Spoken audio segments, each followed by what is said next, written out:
All right, so you want to get into the head of Plotinus, huh?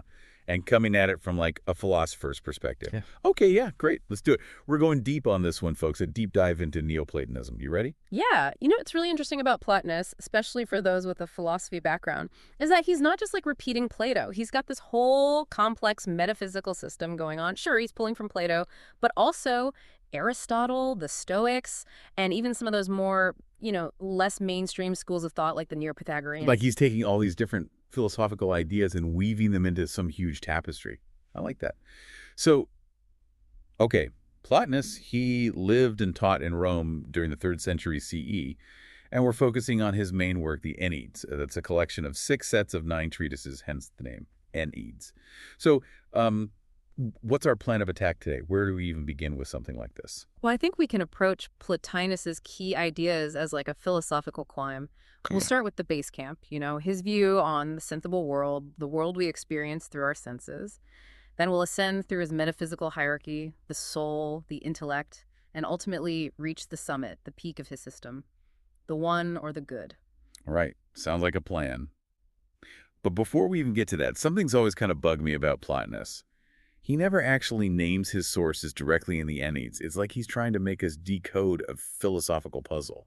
Right. Yeah, it's true. It definitely makes his work all the more challenging, but also way more rewarding when you start to figure it out. It's like he's asking us to have this big philosophical conversation across time.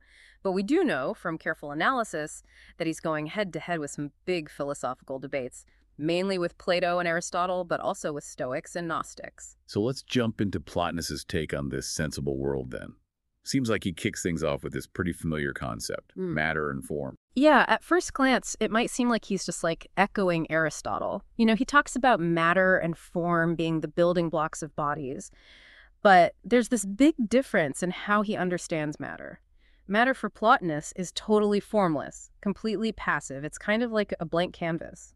Or even better, think of it like a mirror. A mirror. Exactly. Matter doesn't actually become the shapes of the forms themselves, but it's more like a surface where those forms get reflected. The mirror itself doesn't change at all, but it reflects those images that are projected onto it. Okay, yeah, that's a really neat way to think about it. So the forms are like projections onto this blank slate of matter. Exactly. And these forms, unlike Aristotle's static eidos, are dynamic. Plotinus calls them like formative principles or logoi.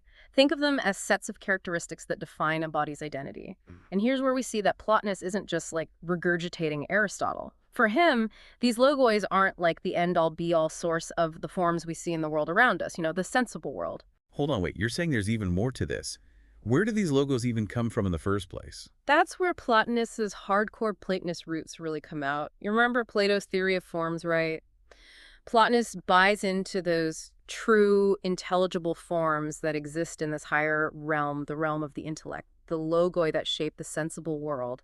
Those are just reflections or images of these perfect, never-changing forms. So we've got these perfect forms hanging out in this realm of the intellect, and their reflections, the logoi, shaping the world we actually experience. But how does that projection even happen? Like, what's the mechanism?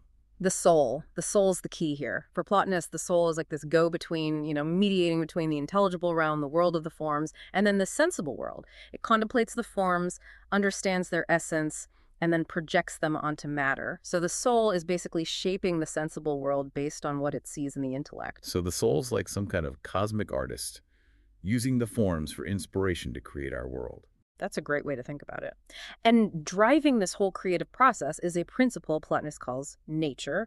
Basically, it's the cosmic soul's way of organizing the universe, making sure everything has its own place and purpose. Wait, did you say cosmic soul? Are we talking about multiple souls here? Yeah, and this is where I can get a little tricky. You got to be careful with Plotinus's concept of the soul.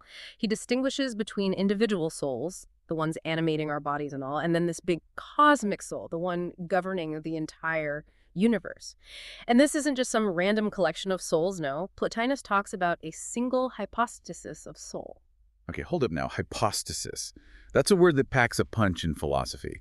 What exactly does he mean by that, just for our listener? Absolutely. Right. So Plotinus uses hypostasis to describe a distinct level of being. We see this term in other places in philosophy and theology too, like in Trinitarian theology, where it's used to describe the 3 persons of the Godhead. For Plotinus, the fact that all souls belong to a single hypostasis means they're fundamentally interconnected, like at their root. So it's like we're all part of this one huge soul family. In a way, yeah, it's kind of a cool thought. But super important to remember that each individual soul still keeps its own unique identity. And Plotinus really wrestled with this question. How can souls be individuals if they aren't defined by their connection to a body? That's a pretty huge question. What's Plotinus's answer? He argues that each soul has its own unique perspective on that intelligible realm, the realm of forms. So your soul is individuated by the specific way you comprehend and understand the eternal forms, kind of like each soul has its own unique lens to view the intellect in all its forms through. So it's not just about being part of this bigger soul, but how you as an individual soul engage with these higher realities. Exactly. That individual engagement is key to how Plotinus sees our place in the big picture of everything. But before we jump ahead to that, let's stick with the individual soul for just another minute. If the soul isn't material, how does it interact with the material body in the first place? Right. Does it like descend into the body, get all tangled up in the physical world? Plotinus is super clear on this one. The soul does not descend into the body at all. It stays above, totally untouched by matter. What we experience as embodied life is actually the soul projecting a kind of image of itself onto the body. So it's like the soul's casting a shadow, and that shadow is what animates the body, what gives it life and the ability to experience the world. That's actually a really good way to visualize it. Now, here's where things get really interesting. So even though the soul itself stays pure, its image, the one projected onto the body, that gets all tangled up in the experiences of the physical world. So that's where all the stuff like pleasure and pain, all those messy human emotions come from. They aren't actually happening to the soul directly, but to that image, that shadow it's casting. Exactly. The soul, you see, in its desire to take care of the body, can get a little too invested in the body's well-being. And because of that, it starts experiencing the ups and downs of physical existence as if they were happening to the soul itself. It's almost like the soul starts to think it is its shadow, mistaking all those temporary sensations and emotions for its real self. This whole idea of the soul mistaking the shadow for its true self, that's really deep. So for Plotinus, true freedom for the soul comes from breaking free of that identification with the body and all its desires. Exactly. The goal is for the soul to kind of redirect its attention, shift its focus back to the intellect and those eternal forms. That's where the soul finds true happiness, eudaimonia, in that ascent, back to the source, back to the realm of pure intelligibility. Okay, I get it. So that's the goal, this ascent back to the source. But how exactly do we, as embodied souls, how do we even start making that climb? How do we shift our attention away from the material world and toward that realm of pure intellect? Plotinus gives us a kind of map or path, a hierarchy of virtues that guide this ascent. He starts with what he calls the political virtues, and those help us manage our bodily desires and passions. These are the virtues we usually associate with living a good life in society, things like courage, temperance, and justice. Right, those are like the foundation. But they're just the first step on this journey, right? Right. What comes after that? Above those political virtues, you've got the cathartic virtues. These virtues are all about purification, cleansing the soul from its attachment to the material world and all the stuff that comes with it.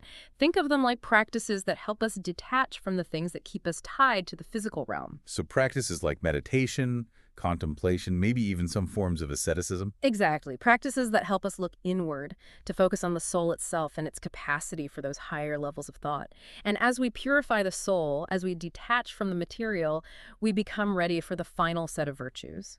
The theoretical virtues. These are the virtues that actually get us ready to engage with the intellect and the eternal forms. Exactly. The theoretical virtues, things like wisdom, understanding, knowledge, they equip us for contemplation, for a direct intellectual understanding of those highest truths.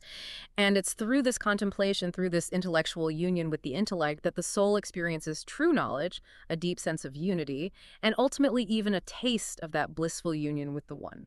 The One, the source of all being. The peak of Plotinus's metaphysical mountain. I think we're ready to start that final ascent now, to tackle the most challenging and maybe the most rewarding part of Plotinus's philosophy.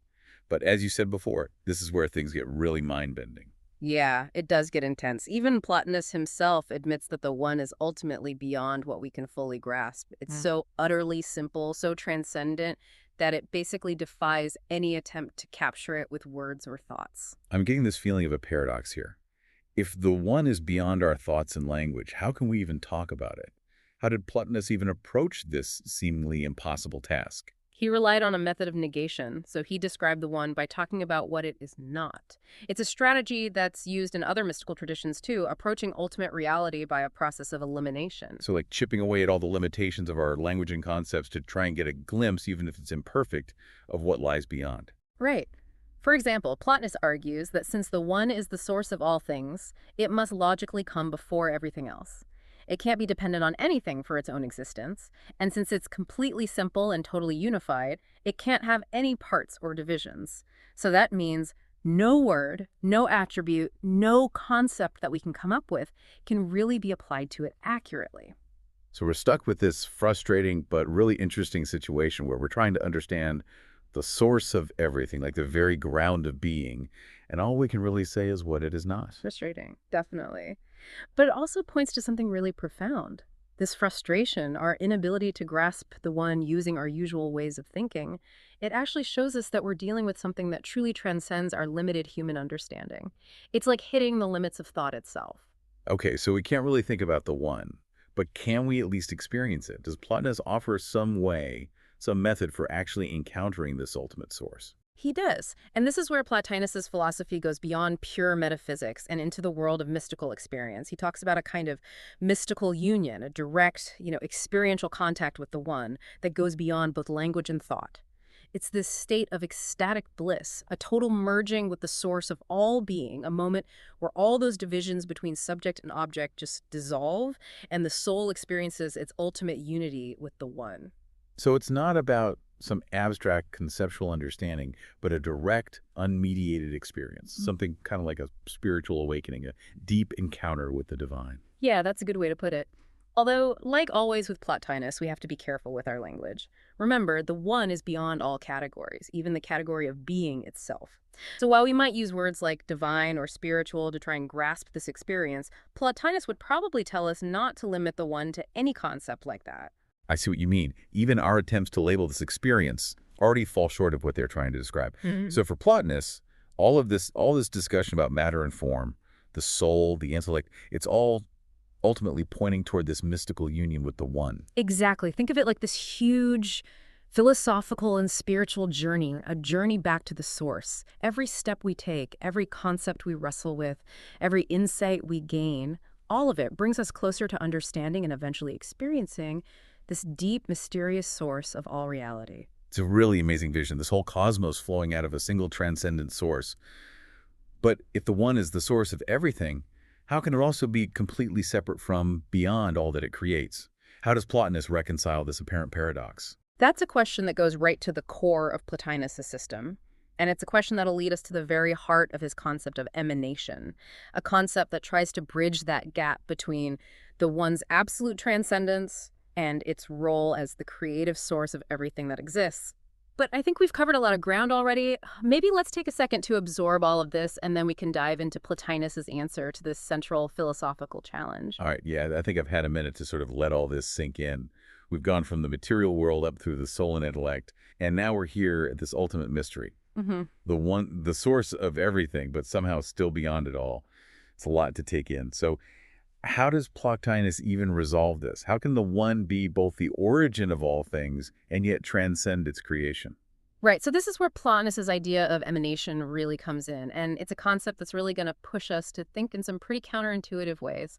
Okay, so imagine a spring overflowing with fresh, pure water. That water just flows outwards naturally, effortlessly, without ever actually diminishing the spring itself. So the spring stays full and doesn't change, even though it's the source of this outward flow. Exactly. That's how Plotinus pictures the one giving rise to the intellect and then ultimately to the entire cosmos. It's this process of overflowing abundance, this spontaneous outpouring of pure creative energy. Okay, so we're not talking about creation in the traditional sense, like with a conscious creator who makes a deliberate choice. It's more like an inherent expression, a natural overflow of the one's own perfection. Yes. And this brings us back to that principle of plenitude that we mentioned before. Remember, Plotinus, drawing from those Neoplatonic ideas, believes that every real possibility has to be actualized. So the one's creative power, its very nature, can't help but manifest itself in all the different forms of being. So it's not that the one decides to create, but that its existence just necessitates this overflowing, this emanation of everything that is. Exactly. And this is where Plotinus brings in his idea of the two activities. So the one's primary activity is just being itself, pure and simple, like a state of total unity and perfection. But that perfection naturally leads to a secondary activity, that overflowing emanative energy that creates everything It's else. like a really bright light shining outward, and it illuminates everything around it. The light itself doesn't change at all, but its radiance makes it possible to see, to experience the world. I like that, a beautiful analogy. And this secondary activity is what gives rise to the intellect. Then the intellect, through its own secondary activity, produces the soul, and so on down the chain of being, each level kind of emanating from the one above it. So we have this cascade, this continuous emanation, with each level flowing from the one before it. But at the same time, each level also has its own distinct character and level of reality. Hmm. And all throughout this whole process, the one stays completely undiminished, totally unchanged by this creative act. Yes. That's the beauty of Plotinus's system. It manages to bring together these seemingly paradoxical ideas of absolute unity and the multiplicity of being. Everything ultimately comes from the one, but the one is also present within every level of being, kind of drawing everything back toward itself. And that's where the idea of love comes in, right? This yearning to return to the source, to reunite with the one that's woven into the very fabric of existence. Exactly. Plotinus sees love as that driving force behind the soul's ascent back to the good. It's what motivates us to turn away from those distractions of the sensible world and seek that union with the intellect. And even the intellect itself, in its contemplation of the one, is driven by this deep love, this desire for total unity. So it's not just a dry metaphysical system, huh? There's this really deep, almost poetic aspect to Plotinus's thought. Like this idea of the whole cosmos as this expression of love, this grand symphony of being that yearns to go back to its source. And that's what makes Plotinus so compelling, especially for people coming from a philosophy background. He gives us a system that's both logically rigorous and deeply inspiring. It's a system that speaks to both our intellect and also our yearning for something beyond the limits of the material world. We've covered a lot of ground today in this deep dive, and I'll admit I'm still grappling with some of these concepts, especially the one. Yeah. Such a mind-bending idea. And that's completely understandable. Even Plotinus himself emphasized that the one goes beyond our ability to fully comprehend it. But the struggle, that's part of the journey too. It's by wrestling with these seemingly paradoxical ideas that we start to expand our understanding of what's even possible, of what could lie beyond those limits of our normal ways of thinking. And maybe that's the main takeaway from exploring Plotinus, this invitation to embark on this philosophical and spiritual journey, to use our reason and our intuition to try and understand these profound questions, and to develop those virtues that will bring us closer to experiencing that ultimate source, the one, the good, the source of everything. Exactly. And as you continue thinking about Plotinus's ideas, here's something to consider. If the one really is beyond being, beyond any category or concept, what does that tell us about our understanding of existence itself? What does it mean for our place in this whole grand scheme of emanation? It's something to think about. Well, I think we've reached the end of our deep dive for today, but it feels in a way like just the beginning of a much bigger exploration. To our listener, I encourage you to take these questions and really make them your own. Delve deeper into the Enneads, explore that huge world of Neoplatonism, and see where your own philosophical journey takes you.